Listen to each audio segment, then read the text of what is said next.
Police ಅಧಿಕಾರಿಗಳು ಸರ್ಕಾರಕ್ಕೆ ಏನ್ ಕೊಟ್ಟಿದ್ರು, ಮುಖ್ಯ ಕಾರ್ಯದರ್ಶಿಗಳಿಗೆ ಮತ್ತು ಡಿಪಿಆರ್ ಕಾರ್ಯದರ್ಶಿಗೆ ಏನ್ ಕೊಟ್ಟಿದ್ರು, ಈ ಕಾರ್ಯಕ್ರಮ ಮಾಡೋದ್ ಬೇಡ ಅಂತಕ್ಕಂಥದ್ದೇ ಅವರು ಲೆಟರ್ ನಲ್ಲಿ ಕೊಟ್ಟಿರ್ತಕ್ಕಂಥದ್ದು.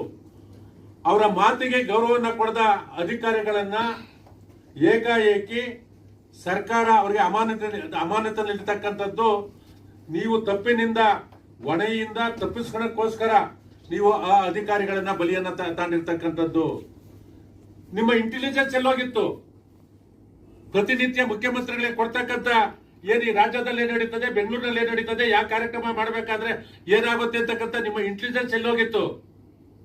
ನಿಮ್ಮ ಡಿಪಿಆರ್ ಕಾರ್ಯದರ್ಶಿ ನಿಮ್ಗೆ ಮಾಹಿತಿ ಕೊಡ್ಬೇಕಾಯ್ತಲ್ಲ, ಪೊಲೀಸ್ನವರು ಕೊಟ್ಟಿರ್ತಕ್ಕಂಥ ಮಾಹಿತಿನ ತಮಗೆ ತಲುಪಿಸಬೇಕಾಗಿತ್ತಲ್ಲ, ಯಾಕೆ ತಲುಪಿಸಿಲ್ಲ?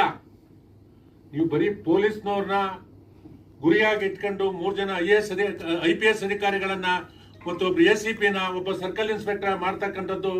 ನೀವು ತಪ್ಪಿನಿಂದ ತಪ್ಪಿಸ್ಕೊಬೇಕು ಅಂತಕ್ಕಂಥ ಏಕೈಕ ಉದ್ದೇಶದಿಂದ ತಾವು ಅವ್ರನ್ನ ಅಮಾನತು ಮಾಡಿರ್ತಕ್ಕಂಥದ್ದು. ಅದಾದ ನಂತರ ಸನ್ಮಾನ್ಯ ಮುಖ್ಯಮಂತ್ರಿಗಳು ತಾವು ಬೆಂಗಳೂರು ಮತ್ತು ಮೈಸೂರಿನಲ್ಲಿ ಹೇಳಿಕೆ ಕೊಡ್ತಕ್ಕಂಥದ್ದು. ನನಗೂ ಅದಕ್ಕೂ ಯಾವುದು ಸಂಬಂಧ ಇಲ್ಲ ಅಂತಕ್ಕಂಥ ಈ ರಾಜ್ಯದ ಗೌರವಾನ್ವಿತ ಮುಖ್ಯಮಂತ್ರಿಗಳು ತಾವು 6.5 ಕೋಟಿ ಜನ ಮತ ಹಾಕಿರ್ತಕ್ಕಂಥವ್ರು. ನೀವು ನಮಗೆ ಅಲ್ಲಿ ಸಾವಾಗಿರ್ತಕ್ಕಂಥದ್ನ ನಮಗೆ ಜವಾಬ್ದಾರಿನೇ ಇಲ್ಲ ಅಂತಕ್ಕಂಥ ಹೇಳ್ತಕ್ಕಂಥದ್ದು. ನೀವು ಈ ರಾಜ್ಯದ ಮುಖ್ಯಮಂತ್ರಿಗಳ ಇಲ್ಲ ಬರೀ ವಿಧಾನಸೌಧಕ್ಕೆ ಮಾತ್ರ ತಾವು ಮುಖ್ಯಮಂತ್ರಿಗಳ?